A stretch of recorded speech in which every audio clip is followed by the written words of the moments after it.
రైతు బంధుపై హైకోర్టు కీలక వ్యాఖ్యలు సంచలనం అని చెప్పేసి వార్త వస్తున్నాము.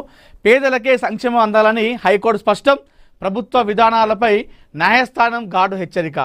రాష్ట్ర ప్రభుత్వం అమలు చేస్తున్న రైతు బంధు వంటి సంక్షేమ పథకాల లక్ష్యం నిజమైన అర్హులకు ప్రయోజనం చేకూర్చడమేనని, అయితే ప్రస్తుత పరిస్థితిలో కోటీశ్వరులు సైతం అలాంటి పథకాల లబ్ధిదారులుగా మారుతున్న తీరు తీవ్ర ఆందోళన కలిగిస్తుందని తెలంగాణ హైకోర్టు కీలక వ్యాఖ్యలు చేసింది.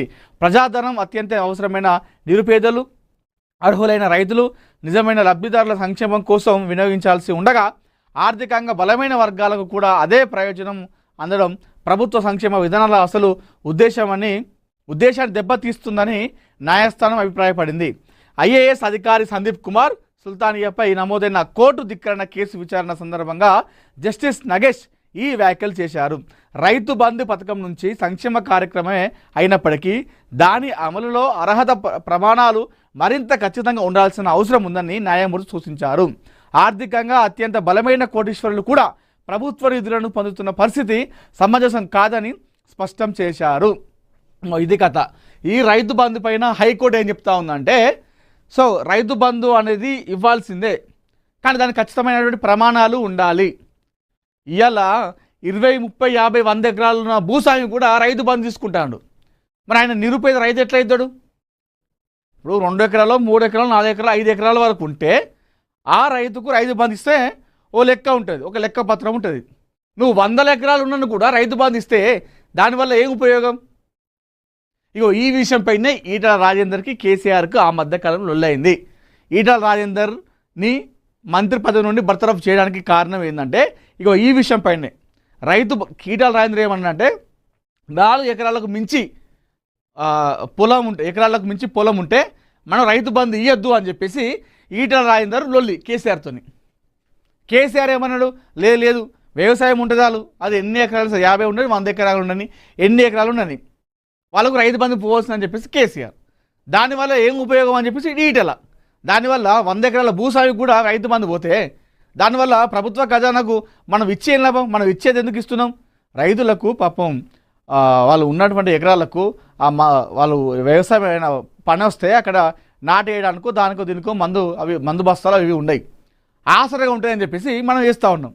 నువ్వు 100 ఎకరాలు ఉన్నోనికి కూడా రైతు బంధు ఇస్తే ఏం లాభం అని చెప్పేసి ఈటల రాజేందర్కి ఉన్న కేసీఆర్కి లొల్లి ఇదే. చాలామందికి ఏదో అనుకుంటున్నారు, అది ఏది కాదు, రైతు బంధు విషయంలోనే లొల్లైంది ఈటలకును కేసీఆర్కి. నేను ఈ విషయం తెలుసుకున్నాను. అప్పుడు బర్తరఫ్ అయిన తర్వాత నేను కమలాపూర్కి వెళ్ళిన. కమలాపూర్ రైతు మార్కెట్ ఆపోజిట్లోనే ఈటల్ గారి ఇల్లు ఉంటుంది కమలాపూర్లో. అది హుజరాబాద్ కాన్స్టిట్యున్సీలో ఉంటుంది. కమలాపూర్ హనుమకొండ దగ్గర ఉంటుంది. వాళ్ళ ఇంటికి వెళ్తే అసలు ముచ్చట వాళ్ళ ఇంట్లో వాళ్ళు చెప్పారు, ఈటలకు కేసీఆర్కు మధ్య చెడింది ఈ రైతు బంధు విషయంలోనే. 4 ఎకరాలకు మించి ఉన్న పొలం ఉంటే రైతు బంధు ఇవ్వద్దని ఈటల్లోని. లేదు ఎన్ని ఎకరాలు ఉన్నా ఇచ్చుడే అని చెప్పేసి కేసీఆర్. ఇక వాళ్ళిద్దరి మధ్యలో ఈ విషయంలో క్లాసెస్ వచ్చినాయి. తర్వాత ఆయన మంత్రి పదవిని తీసేసారు. ఇది ఎంత జరిగింది. ఇప్పుడు హైకోర్టు కూడా అదే చెప్తా ఉంది. ఇది కొన్ని ఎకరాలు ఉన్నది వాళ్ళకు రైతు బంధు ఎందుకు అని చెప్పేసి వీళ్ళు హైకోర్టు కూడా అదే చెప్తా ఉంది. ఆర్థికంగా అత్యంత బలమైన కోటీశ్వరులు కూడా, ఆర్థికంగా అన్ని రకాలుగా ఉండి కోటీశ్వరులు ఉన్నా కూడా వాళ్ళు రైతు బంధు తీసుకుంటారు. అది కూడా వాస్తవం. ఇప్పుడు 2, 3 ఎకరాలు ఉన్నాయి అనుకోండి, మరి వాళ్ళకు ఆర్థికంగా చాలా కోట్లు ఉన్నాయి, మళ్ళీ వాళ్ళకి ఇచ్చిన వల్ల ఏం ప్రయోజనం అనేది కూడా చెప్తా ఉంది ఇక్కడ హైకోర్టు. సో న్యాయస్థానం హెచ్చరించింది, ఘాటు హెచ్చరించిందిగా ప్రభుత్వ విధానాలపై. చూద్దాం మరి ఈ రైతు బంధు విషయంపైనే. ఇప్పుడు రైతు బంధుపై హైకోర్టు కీలక వ్యాఖ్యలు చేసింది, ప్రభుత్వ విధానాలపైన హెచ్చరించింది. ఈ రైతు బంధు విషయంపైనే ఈటలకు కేసీఆర్కు వాళ్ళు అత్యంత ప్రాణ స్నేహితులు.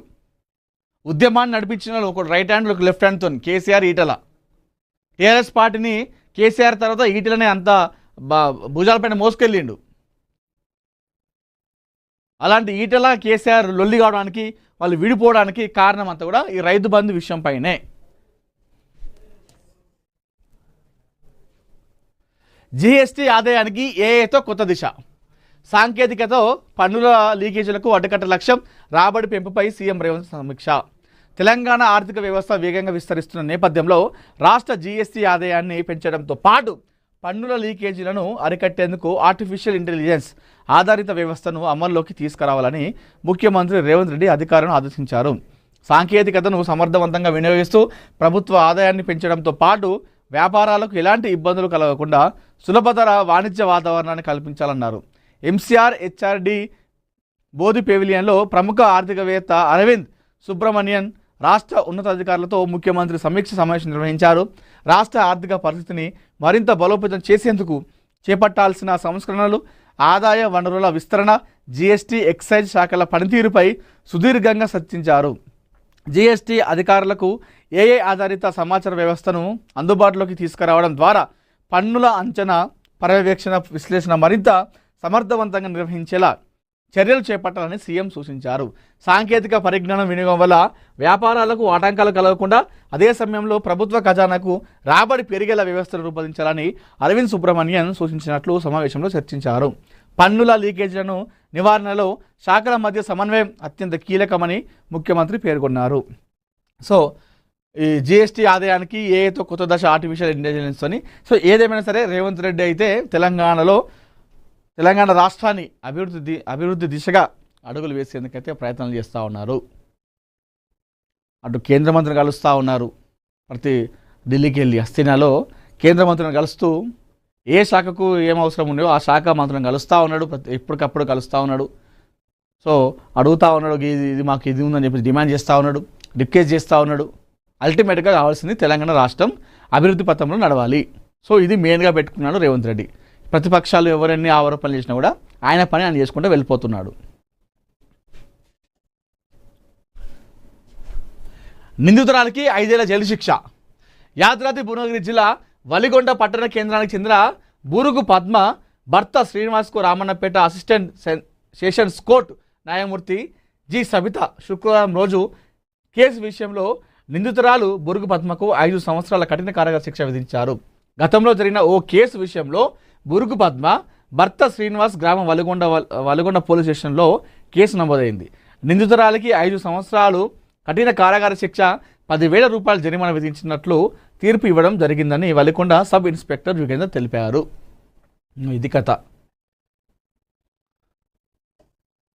10,000 జరిమానా, 5 సంవత్సరాల జైలు శిక్ష. చాలామంది అనుకుంటారు మహిళలకు కోర్టు అంటే అన్ని విషయాల చట్టాలు ఒకేలా ఉన్నాయి.